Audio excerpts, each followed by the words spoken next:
Here's what the skeptics think about Bitcoin.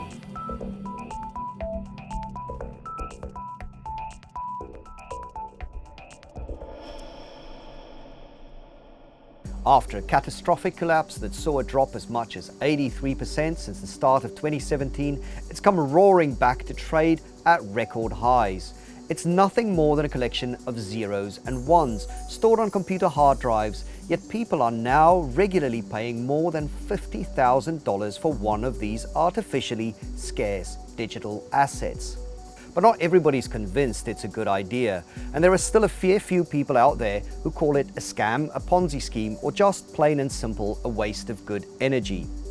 But let's start with the believers. Created in the wreckage of the 2008 global financial crisis, Bitcoin was a response to ultra-loose monetary policy and the central banks printing money. Its mysterious creator, who went by the name of Satoshi Nakamoto, wanted to create a digital version of gold.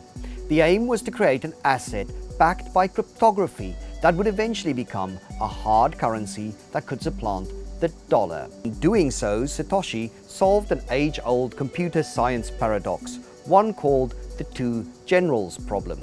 The basic idea of this paradox was it was almost impossible for two parties who didn't trust one another to transact without an intermediary that both parties have complete faith in.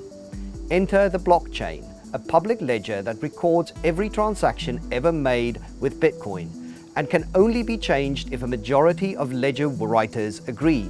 At the same time, it requires proof of work, a concept that means energy was expended to create new Bitcoin. And the genius of the idea doesn't end there. The real masterstroke was in defining in the original Bitcoin code and the white paper that acted as the statement of intent that there would be a cap on supply, created at a diminishing rate until created algorithmically by a process described as mining, but which involves thousands of computers solving mathematical problems. The last Bitcoin is minted in about 2140. So who are the people getting in on Bitcoin?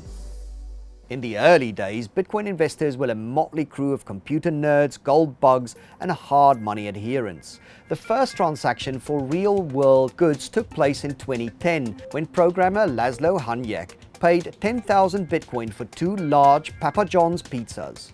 Today, though, droves of investors are in on it. By the end of last year, there were more than 63 million wallet addresses. The one investor can have many addresses or none. We've seen retail and institutional money flowing into the space. Even Elon Musk caught the fever. So who doesn't like it? Loads of people, and from all walks of life. First, from the sphere of computer science, there's Bill Gates. He's publicly joked that unless you're the richest person in the world, it's probably not a good idea for you to get in. Then, in the investment sphere, JP Morgan CEO Jamie Dimon at various points in the last few years said it was not his cup of tea, a terrible store of value, and at one point a fraud, though he later walked back the last comment. And finally, there's regulators, some of whom have kept it at arm's length, waiting to see how it develops, while others have warned that those buying it could lose all their money. So what are the charges against Bitcoin? Well, Bitcoin failed in its original goal of displacing the dollar. Few people use it to transact because it's simply too volatile. Instead, it's become a purely speculative asset. People buy it hoping that other people will buy it from them at a higher price. That's called the greater fool theory of investing. And like a Ponzi scheme, it requires a constant stream of new money coming in to make it increase in value. When that stream stops, the critics warn the whole thing might collapse. At the same time, all those computers mining new Bitcoin and scribbling the blockchain require vast amounts of electricity. The network probably consumes as much energy as the country of Argentina, and its thirst just keeps on growing.